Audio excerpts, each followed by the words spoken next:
Hello everyone and welcome to this video podcast on the last days. My name is David and the title of this episode is Incorporating the 10th Article of Faith into Our Timeline, Part 2, with a subtitle, once again, of Timelines, Timelines, and More Timelines. This is episode 21. In the last episode, we made the important distinction between gospel themes and prophetic themes by using both the 4th and 10th articles of faith as examples.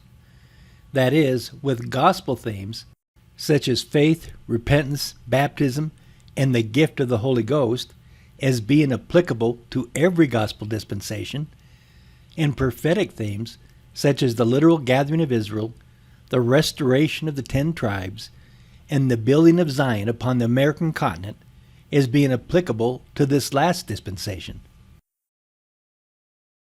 We then mapped out both the 4th and 10th articles of faith as displayed here. We then went on to show that the Lord intended for us to incorporate and integrate both gospel themes and prophetic themes together in our gospel understandings and teachings, with the added warning that he that watches not for me shall be cut off. And then we ended the last episode, episode 20, by noting that our next step will be to incorporate this 10th article of faith with its 6 prophetic markers into our introductory prophetic timeline that was presented in episode 19. So let's pick up where we left off by turning to that introductory prophetic timeline now. This introductory timeline has served us well by introducing us to 3 prophetic themes: coming judgments, the second coming, and the end of the world, as well as their various prophetic markers. This particular prophetic timeline, then, is good to go, and may be used time and time again whenever the occasion arises to present this material in this particular way. What we want to do now, however, is take advantage of the work we have already done by clearing all the board except the second theme of the second coming of Christ, which we want to incorporate along with the 10th article of faith. Let me show you what I mean.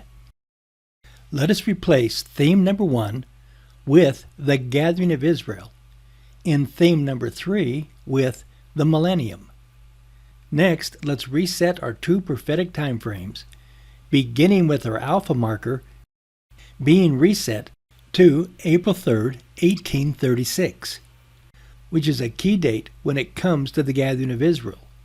For this was the date that Moses delivered the keys of the gathering in the Kirtland Temple unto the prophet Joseph Smith and Oliver Cowdery, as is recorded in Doctrine and Covenants, section 110, verse 11, and which reads, "After this vision closed, the heavens were again opened unto us, and Moses appeared before us, and committed unto us the keys of the gathering of Israel from the 4 parts of the earth, and the leading of the 10 tribes from the land of the north."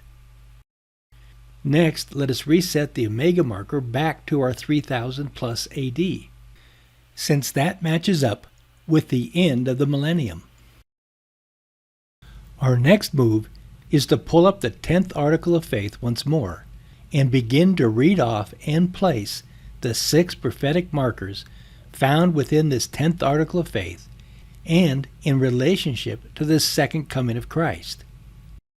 We believe in 1. The literal gathering of Israel, and 2. In the restoration of the 10 tribes. That 3. Zion, the New Jerusalem, will be built upon the American continent. That 4. Christ will reign personally upon the earth. And 5. That the earth will be renewed from the curse associated with the fall of Adam. And 6. Receive its paradisical glory. Notice that the first 3 prophetic markers all came before the second coming of Christ, and the last 3 prophetic markers take place after Christ's coming in the clouds of heaven. In any event, by incorporating the 10th article of faith into our introductory timeline, we gain the added insight that comes from viewing the 10th article of faith in relationship to the second coming of Christ, and by noting that Christ cannot come suddenly to his temple in the New Jerusalem until it is first built upon the American continent, nor can Christ reign personally upon the earth until after Christ appears in the clouds of heaven at his second coming. We can now confidently color code 5 of these 6 markers with a green fig leaf, as they fall clearly in the yet to be fulfilled category. The first prophetic marker, however, is another example of the dynamic and complex nature of the signs of the times, as this particular prophetic marker, the gathering of Israel, can be shown to fall within the already fulfilled, currently being fulfilled, and yet to be fulfilled categories. But since the currently being fulfilled category takes precedence over the other 2, we will let the yellow fig leaf represent the current status of this prophetic marker. This now allows us to place the prophetic black box strategically between the yellow fig leaf and the remaining green fig leaves, reminding us that we are dealing with 2 big unknowns as discussed in previous episodes, as well as to place our reminder that there are to be no future target dates in this prophetic timeline. And finally, we can locate where we are in the current year 2022 by locating our yellow fig leaves, which in this case consist in but 1 yellow fig leaf or prophetic marker, indicating that we are currently engaged in the fulfillment of this prophecy and in our belief in the literal gathering of Israel in these latter days. Again, it should be noted that behind the scenes, I was following the last day's 4-step guide for doing your own scriptural homework by first collecting these 9 prophetic markers, then classifying them according to their color code, and then charting them out according to our color-coded timeline, and all before diagramming them out in chronological order upon our prophetic sequential timeline. It is also worth noting, once more, my reliance not only upon our primary source, the Scriptures, but also upon my numerous secondary sources for further clarification and insights.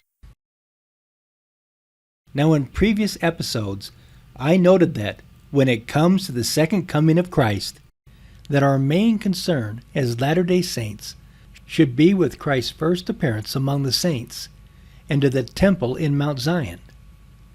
I also noted that given this sudden appearance of Christ among the saints, that our primary responsibility as Latter-day Saints was to be Mount Zion ready. But what precisely does it mean for the saints to be Mount Zion ready? And this question leads us back to the beginning of our previous episode and to President Nelson's remarks. So let's turn back to those remarks now. If you'll recall, President Nelson stated what he believed to be, for both the church and its members, the most important work taking place on earth today. And I asked you to pick from 8 different gospel themes as to what you thought President Nelson was talking about, knowing that only one of the 8 choices was correct.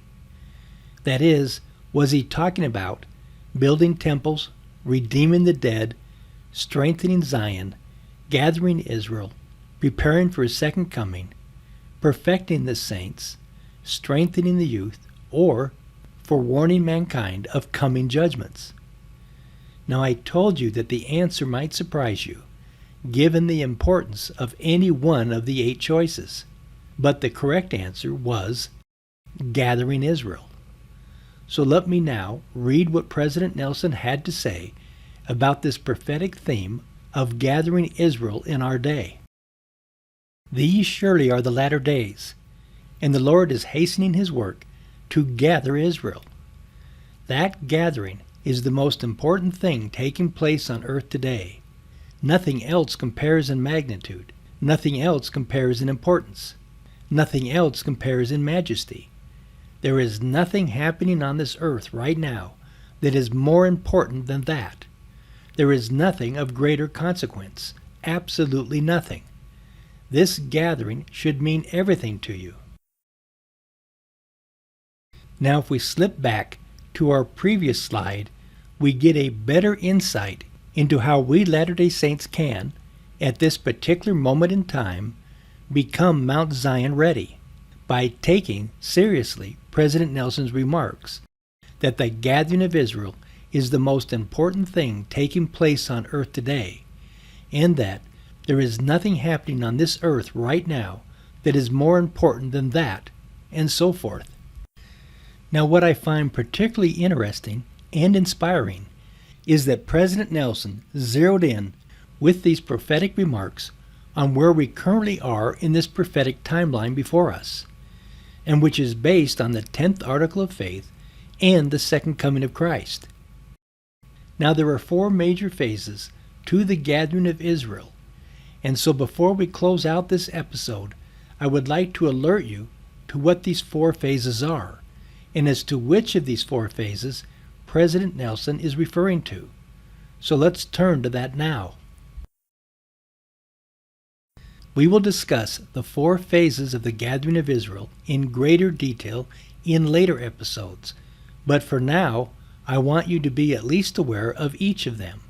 So let's begin with Phase 1, which consisted in the gathering to Zion in America in the early days of the church and on into the 20th century.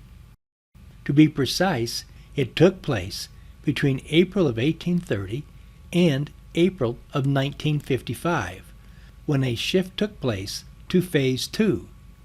In any event, this first phase took up a total of 125 years to complete. The second phase consists in gathering to the stakes of Zion worldwide, and has been going on since 1955, when the call went out officially to build up Zion in the country of your origin. That is, to no longer gather to America, but to build up stakes and temples worldwide, and all in preparation for Phase 3, which has not taken place yet. In any case, this second phase has been going on now for some 67 years as of September 2022, and will continue to go on into the future for some unspecified amount of time. If we turn now to Phase 3, we will see that it consists in that phase wherein the saints worldwide will flee from the wars and persecutions and gather once more to America and to the New Jerusalem as a place of safety and refuge from the judgments that are about to be poured out upon the world.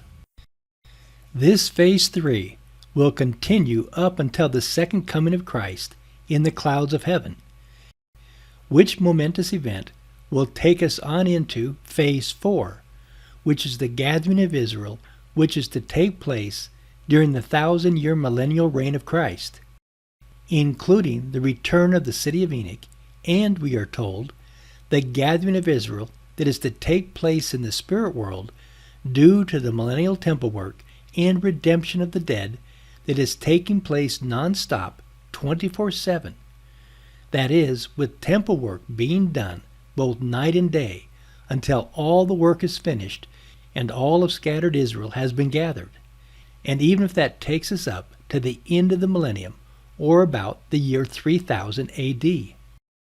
Once again, then, we can strategically place our prophetic black box in this prophetic timeline between the yellow fig leaf, representing Phase 2, and the green fig leaf representing Phase 3, as well as place our reminder that we have no intention of setting any future target dates as to when Phase 3 or Phase 4 might begin.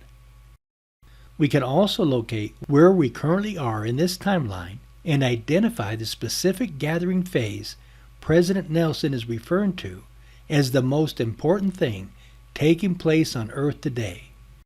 And I might add that this gathering worldwide is also one of the reasons as to why there are temples, and more temples being built worldwide, so that the saints might be endowed and empowered with glory from on high when the wars and persecutions associated with Phase 3 come into full swing, and when only the power of God and endowment from on high, received in these temples, can save the saints from certain destruction, as they gather together around their temples to defend themselves and are forced, eventually, to flee to Zion and to the New Jerusalem in America.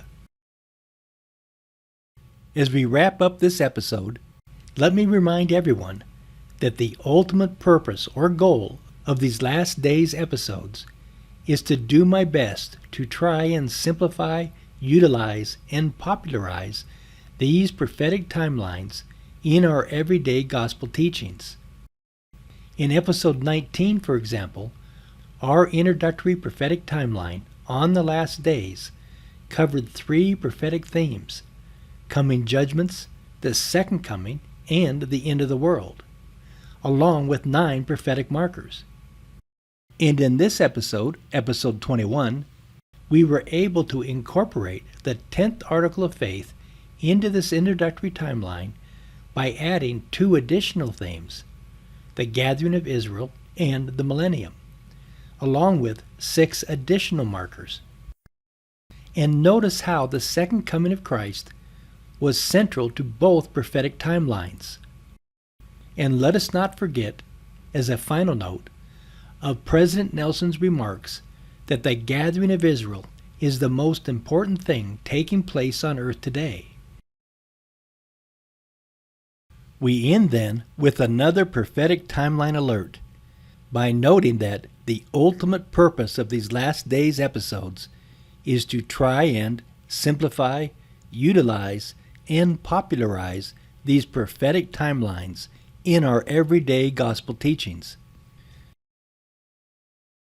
At the center of every last days prophetic timeline are 3 cleansing and redemption projects, which are in line with the 3 appearances of Christ, first to the saints, then to the Jews, and lastly to the world. And so it should not surprise you that our next episode, episode 22, is titled Incorporating the 3 Cleansing and Redemption Projects, with a subtitle of Temples, and More Temples. Thank you for watching. Push the like button if you enjoyed this episode, and be sure to push the subscribe button. Until next time, stay vigilant, for ye know neither the day nor the hour of his coming.